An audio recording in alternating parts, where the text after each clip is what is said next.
When we think of some of the most important nations in the world today, China easily comes to mind. From population to economic influence to military strength, the People's Republic of China is on course to overtake the United States as the world's most prominent superpower.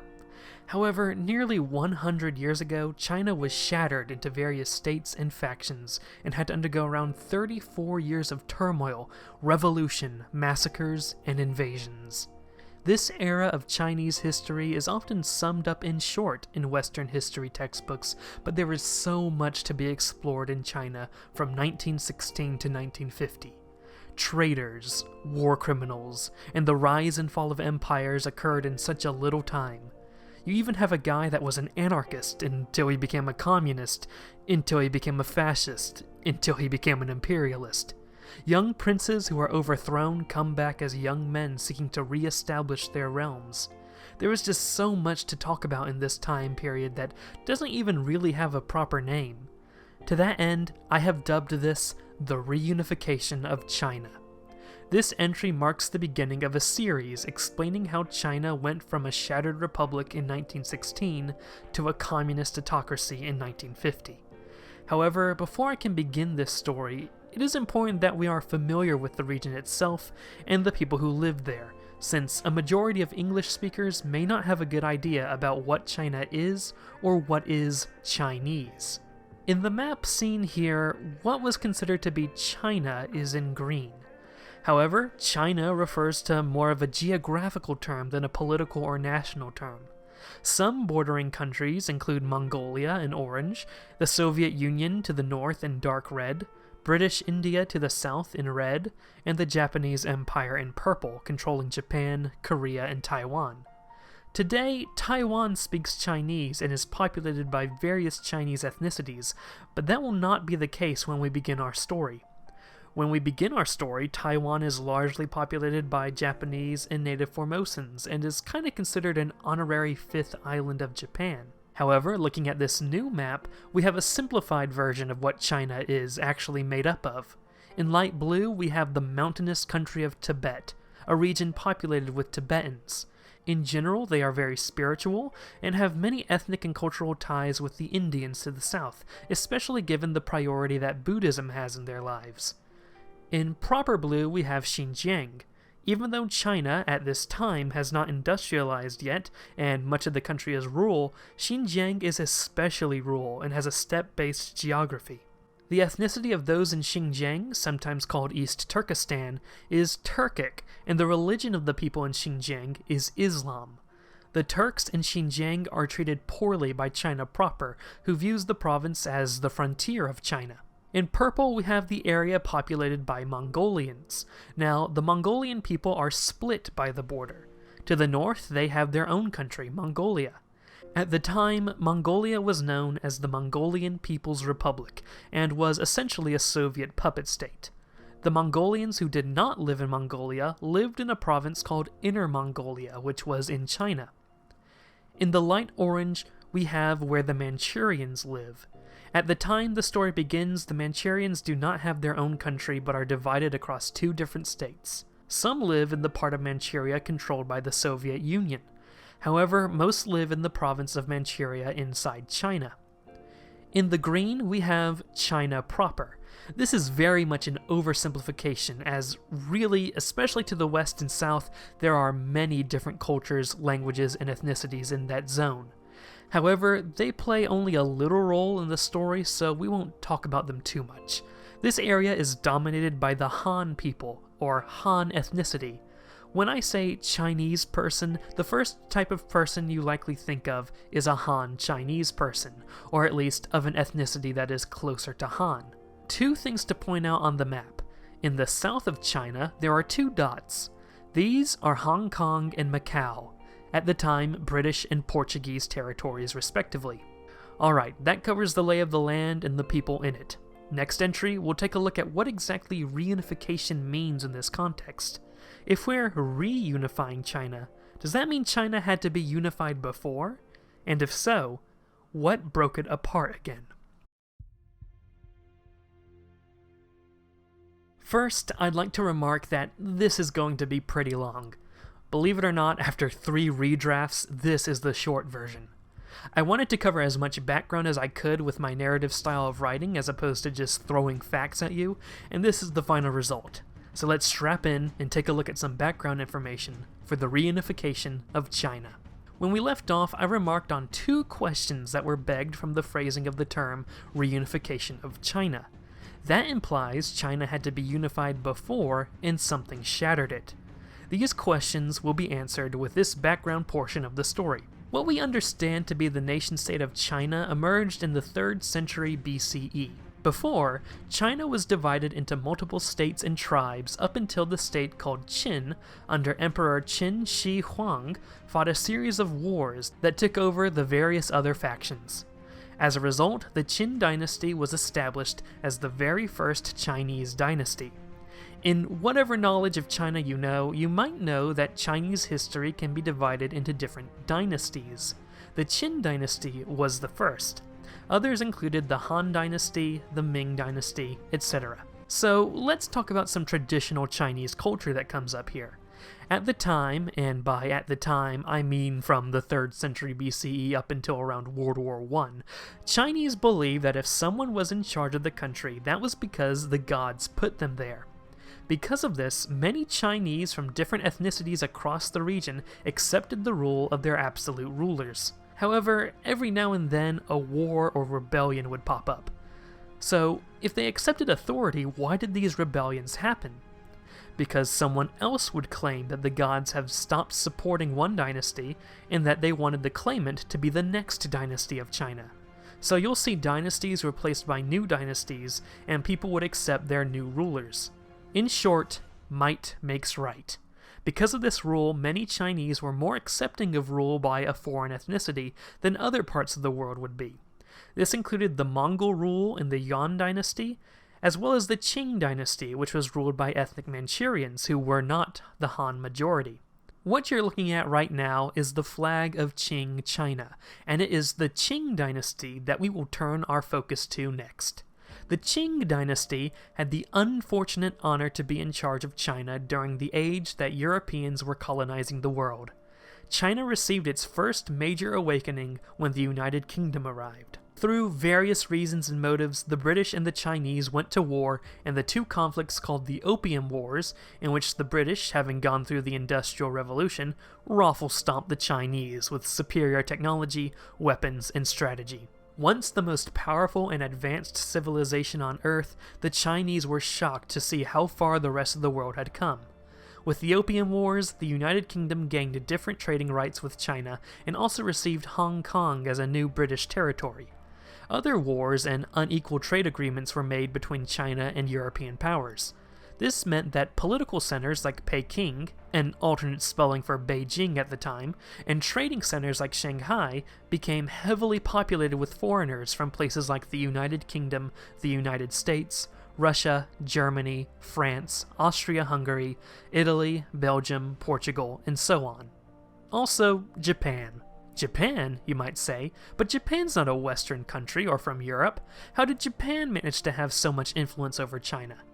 Well, we have to understand the process of Westernization, in which countries not from the West undergo a process to acclimate to the wider world that had gone through the Industrial Revolution. However, this also meant the adopting of foreign cultural elements over local cultures. Because the Industrial Revolution meant, in the eyes of many, the death of their own distinct cultures, many opposed it. China is an example of very strong resistance to Westernization, as foreigners were murdered in the streets of Shanghai and Peking, and foreign military outposts were assaulted. Anything the Chinese population could do to resist Westernization, they did it. As a result, Westernization was painful. What pushes there were for Westernization were resisted, but when there was a give, Westernization was shoved as hard and as fast as it could be done during these gaps. Japan took a very different approach to Westernization, a slow and steady transition. Though Japan had its bumps, the newly established Japanese Empire was soon loaded with a complete Imperial Japanese Army and Imperial Japanese Navy based on American, British, and German models, while China's technological ability had not changed much. As part of Westernization, Japan saw that the West had a policy of expanding into territory through force in order to become more powerful. In emulation of this, Japan conducted its own wars, including one against China in 1894, called the First Sino-Japanese War.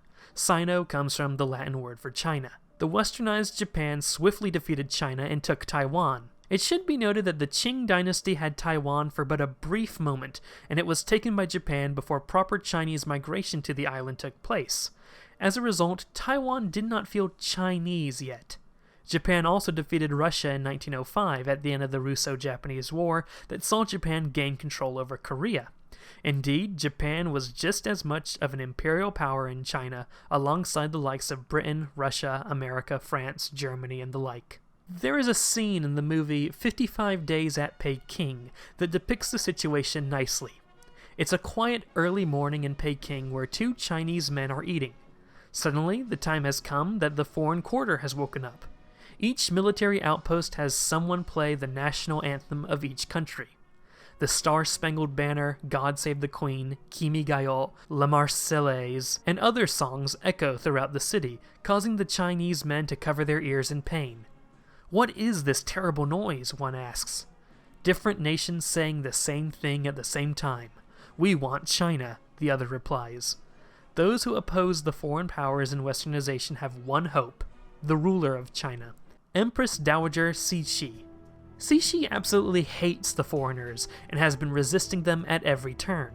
However, as more and more things are taken from China, she comes to the decision that war needs to be fought, and that even if they were to lose the war, there wouldn't be anything left for the foreigners to take anyway.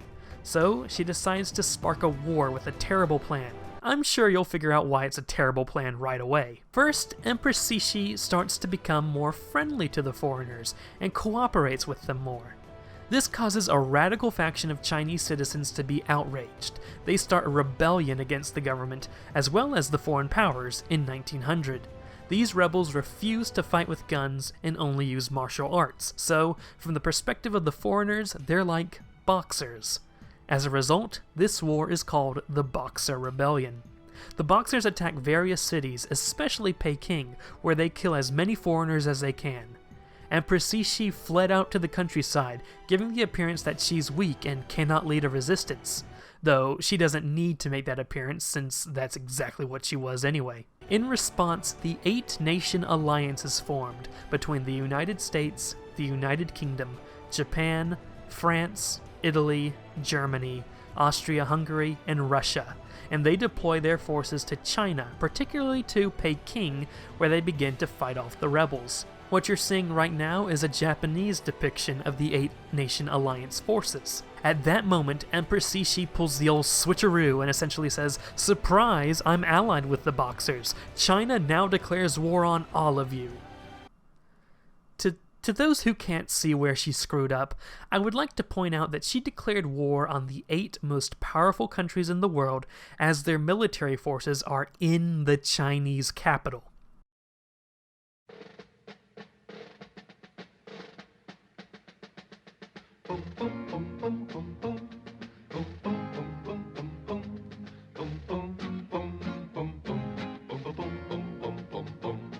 The year was 1900. 'Tis worth remembering the men who lived through 55 days at Peking. 'Twas called the Boxer Insurrection, a bloody Oriental war against all nations of the diplomatic corps. The flags of France and Britain, how they fluttered in the breeze, the Italian and the Russian, and the flag of the Japanese. Then came the sound of bugles, the rolling drums of doom, and the streets of Peking were as empty as a tomb. Boom, boom, boom, boom, boom, boom. Boom, boom, boom, boom, boom, boom. Boom, boom, boom, boom, boom, boom. Boom, boom, boom, boom, boom, boom, boom. Es waren 11 Nationen, die fest und ohne Rang zusammenstanden, 55 Tage lang. Im Winter wehten ihre Fahnen, ohne falschen Stolz und Überschwang. Ihr Stolz wies motzen 55 Tage lang. Und so wie sie das Schicksal in Gefahr und Not verbannt, widerstanden sie dem Feinde, jeder für sein Vaterland.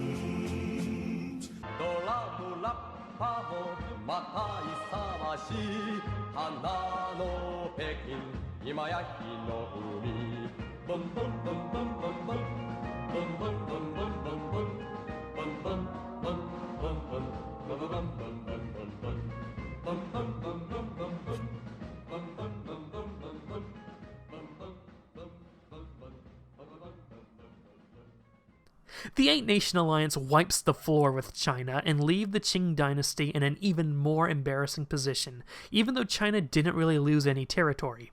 In 1908, Empress Cixi dies but also arranges for her top general, the militaristic Yuan Shikai, to poison her son Guangxu. Within 2 days, the both of them die, likely because Cixi felt that her branch of the Qing Dynasty was unfit to rule. Once an angry empress who resisted Westernization, the Boxer Rebellion heavily demoralized Cixi and left her in a sort of depression. Yuan Shikai now looked over the new emperor, the nephew of Guangxu. The new emperor was Emperor Pu Yi, who was 2 years old. At this point, in a time of crisis, the Qing Dynasty did not have a proper ruler. Things were crappy in Qing China, and it is now the time for a leader to step up. That leader is Sun Yat-sen, a Chinese man who, in his youth, was sent to America for education and ended up converting to Christianity. An intellectual, Sun Yat-sen had been gathering the discontented and the nationalist who wanted to see the Qing government fall. Sun Yat-sen saw the issues China was facing and felt that China needed to do what Japan did and have a soft, controlled transition rather than the painful approach the Qing dynasty held. In fact, Sun Yat-sen put much of the blame of China's failures on the Qing dynasty and the fact that China had an absolute monarch. Sun was convinced that China needed a democratically elected government. China needed to become the Republic of China. While Sun Yat-sen's followers wanted to take down the monarchy, not all wanted a democracy. For a time, however, Sun's second-in-command, a young officer named Chiang Kai-shek, who was in charge of Sun's military wing, did in fact want to see Sun's dream of a Republic of China come true. Looking at the page count of the script I have right here, I think this is a good place to stop instead of going through the entire draft I have. So we answered at least the first question I asked at the beginning, but we haven't yet got to the shattering, but you can certainly see that China is on a dangerous road so far. The next entry should focus on the chain of events that see the end of the Qing dynasty and the fall of China. Huge thanks to our patrons, including this month's $10 plus patron Josh Atkins. Check out the description for more patrons and more info about how you can receive a shout out here. They stormed the French legation, they attacked with shot and shell, and they came in blood-red blouses, screaming "Shao" as they fell.